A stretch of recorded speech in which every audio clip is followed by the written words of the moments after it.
All right, everybody. So we've finished looking at the organizer portion and labeling that, and now we're going to get into the meat and potatoes of this. Now, this essay booklet I put together with a lot of handouts and information from other teachers that I've met and worked with over the years. And this essay booklet, I actually had a conversation with three former students just this afternoon. Um, and they're all using this essay booklet now. They got it in grade 11, and they're using it now in their first and second years of university. So it seems to work. I texted James earlier today asking, "Hey, like, dude, like, does this seriously work?" And he's like, "Yeah, no, I'm still using it." So it seems to work. So this is something that you can kind of keep with you, for as long as you need it. And this concept of funneling in, and here it is right here, it's still prevalent even in this essay writing booklet that I wrote years ago, in regards to, into this concept. Go ahead and read, some of this introduction here, but what I want to focus on especially, first of all, if you're like me and you need to go one thing at a time, I've taught this thing, a bunch of times before, so I'm probably going to zip through this.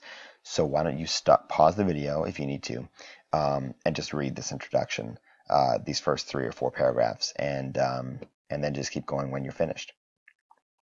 Okay, so for those of us who just kind of plugged on through and ignored those first 3 paragraphs, cool.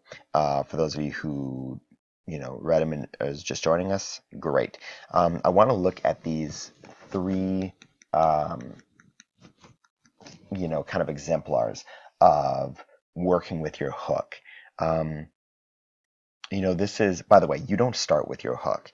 Actually, let's go up here just for 1 second. Can we just turn back to the other page for a sec? Because I did forget to mention this, but I'll mention it now.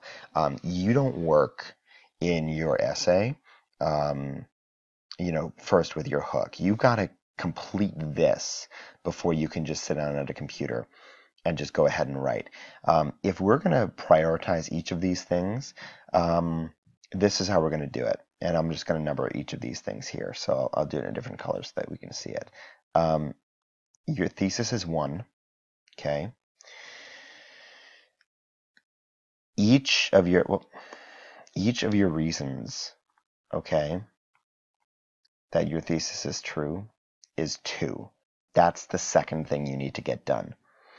Your evidence is all 3, okay? Your evidence is 3. You need backing to prove your thesis. You need backing to prove your grounds, which will support your thesis. Finally, we can go back up to the top and we can plug in our hook, which is 4, and then develop our developing info, which is 5, and then your entire conclusion is 6.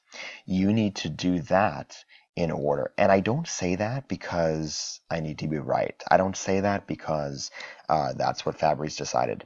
I've seen this. I've sat on the phone with former students for hours on a Saturday or hours on a Sunday, and they've got an essay due on Monday or Tuesday or Thursday of that week, and they're stuck and they've got writer's block. And I say, well, what's your thesis? And they don't know. They can't articulate that to me. That is the most important thing. And if you got that, then you've got your whole essay, and you just need to follow these steps.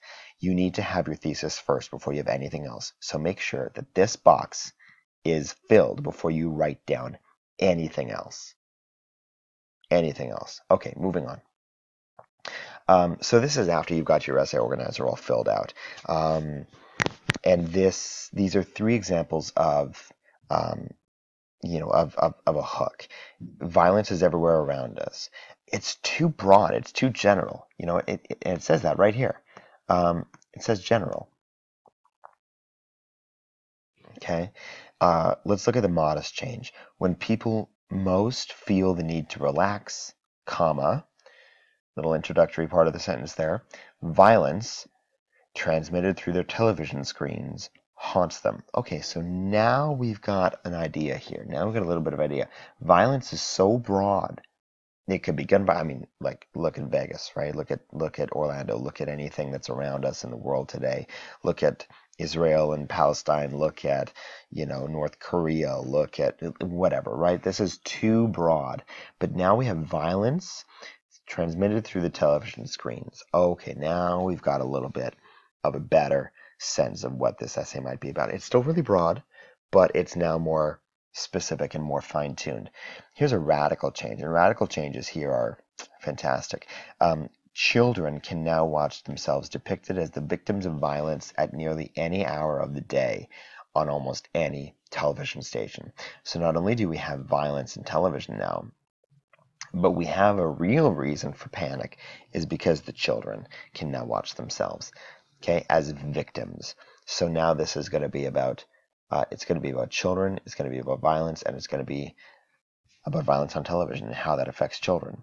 Okay, cool. Is that still broad? Absolutely, it's still broad. We don't know what we're talking about yet. We don't know which shows are violent. It could be Sesame Street for all we know.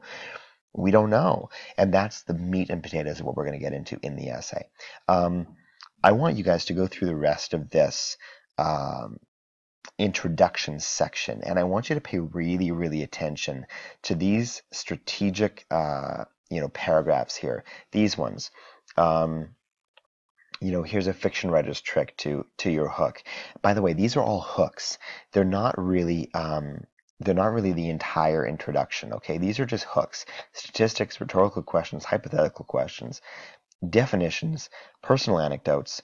These are all hooks, and they're great examples of hooks. So when you're writing a hook, when you're at, stage 4, and you're working on that thing, come back here and read through this, okay?